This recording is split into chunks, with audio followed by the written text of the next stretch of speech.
wanna love you like nobody will. I treat you right, I will.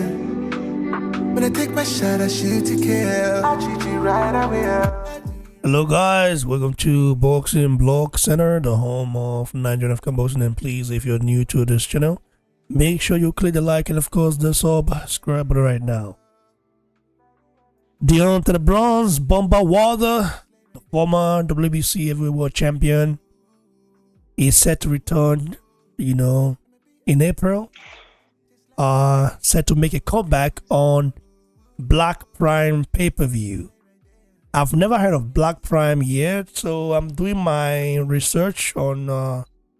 But I've heard that is a network that is platform that is new,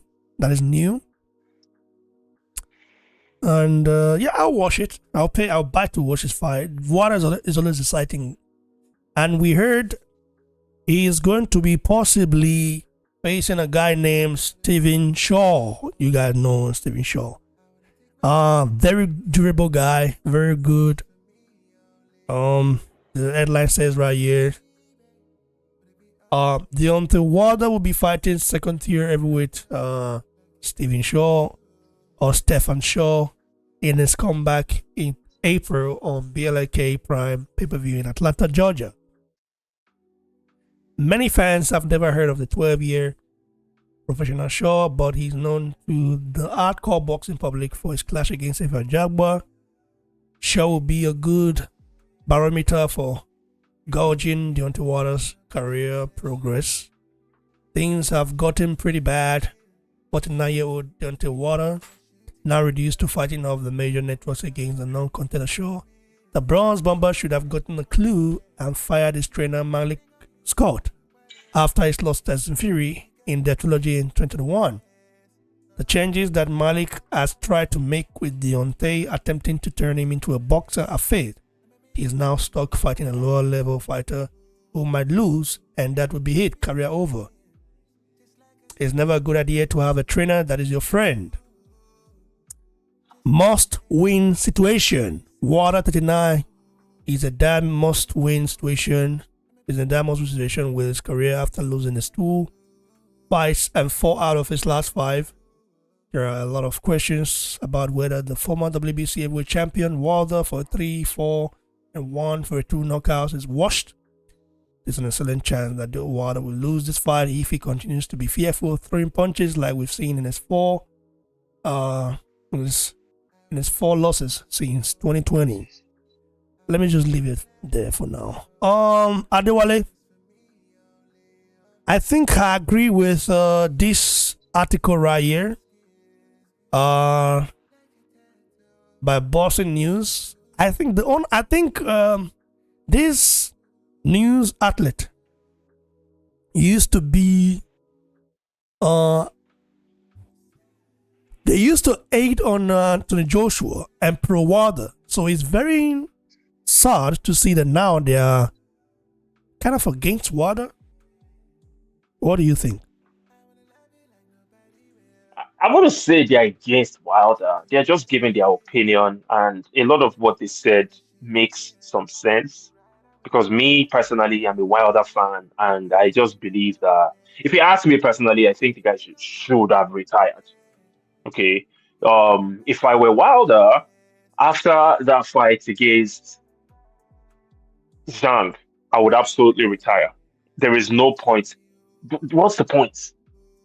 I mean, if I've made so, but at the same time, I'm trying to be careful not to overly criticize because I've never been in their shoes as a professional fighter, and the amount of money that they generate, it can be tempting, and that might make it more difficult for people to retire. But if I were Wilder, just based on my own life experiences, I would absolutely retire because it's a young man's sport.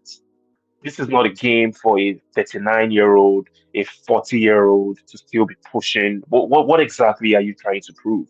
Even the greatest in the past, someone like George Foreman that became a champion at 45 or 46 years old, that was a rare case. Is that what you're trying to accomplish? Because if you're not trying to accomplish or top what George Foreman did, then there is no point continuing. You're just going to keep on diminishing your legacy. What's the point going out there? I mean, you had a defeat to Joseph Parker. You had another defeat to Zhang. Then call it quits. Before the Zhang fight, you even said it in an interview that this might be the end for the Bronze Bomber. And it's okay. You've done good in your career. You've done People are going to criticize you no matter how much you've accomplished. So call it quits. Go do other businesses. You have enough money to get yourself into other businesses. There is no point continuing to risk your life, but it is what it is, man. I personally feel like Wilder should call it quits. But him going in there to fight against Stephen Shaw, if he loses to Stephen Shaw, he absolutely has to retire. Okay. If he wins, beats Stephen Shaw, now that creates more temptation to keep on going. And we'll see what happens. I'm wishing him the best, regardless. May the best man win. I'm not going to say that, oh, I'm rooting for Wilder. Wilder, please win. If Stephen Shaw is good enough to beat Wilder, so be it. May the best man win. Now, as for Black Prime, the little that I know about Black Prime is that it staged one fight between Crawford and David Avenesian during the time when Crawford and Spence were negotiating for the undisputed welterweight championship, and they had some issues. So Crawford, during the negotiation, brokered the deal with Black Prime, and they staged a pay-per-view event where he fought against David Avenesian and knocked him out in about 6 rounds. So that seemed like the only foray of Black Prime into boxing. And I feel like Black Prime might be one of those private businesses that is trying to tap into streaming, a streaming service using athletes. And, they've tried using Terence Crawford. I don't know how successful they were from a revenue standpoint, but now they're trying to use Deontay Wilder. We'll see how that goes. I don't think the pay-per-view will do super great, but we'll see. We'll see what happens. Well, I do understand though, but yeah, I don't think they can. They are trying to get into the market, but I think the market right now is hacked by Turkey Lashik, right? But Yeah, Turkey Lashik Turkey is the face of works with everybody, so I think that's a good thing. He's not egoistical. He doesn't want to just you know what I mean. Yeah.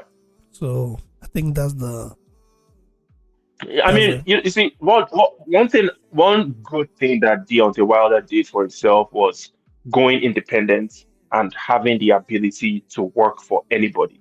That's why he was able to work with, Showtime, and then he's fought with the Zone. Is one of his worst arch rivals. Eddie Hearn was his promoter going into the fight against Joseph Parker. So the guy is flexible, and now he's working with Black Prime. You know, the only difference is doing this business. You're using your body and your health. You're diminishing your health to engage in a business that will generate money for you. And there comes a time when you have to change your business strategy, especially because you're diminishing your health in that process.